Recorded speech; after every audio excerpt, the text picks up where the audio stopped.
Hey, and welcome back to Advanced Prep with Tech. And today I have a couple solid points that I want to relay to you guys about the sternal stove. First of all, and most importantly, when you open it up, you will see this. And when you see this, it's going to lead you to this. Make sure you read this thoroughly.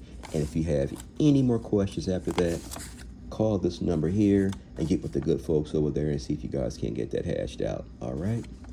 Now, as far as the stove is concerned, when you're cooking with this, here's a slogan: make sure the pot fits the spot, or make sure the pan of the pot fits the spot. The reason being is if you have a larger pot and it's so large that it's hanging over the edge here, you're basically transferring heat from the pot of the pan to this cartridge over here, which this butane sits in.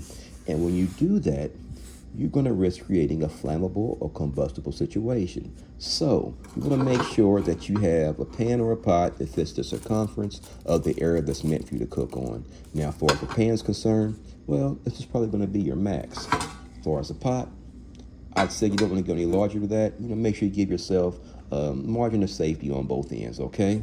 Now, one last little tip I have here. Now, when you buy these, sometimes they'll have a coloration on the inner portion of the rim. It may be blue or some other color. That's generally an indicator that it has an internal safety valve for off-gassing. Now this one here, though it lacks a coloration, it does have some markings, but it also has right here, temperature sensing valve.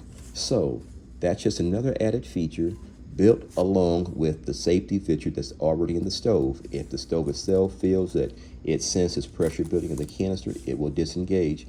But it's always nice to have redundancy, okay? Outside of that, folks, that's all I have for you. And as always, be kind to one another. Why? Because it simply matters. Oh, yeah, one more tip.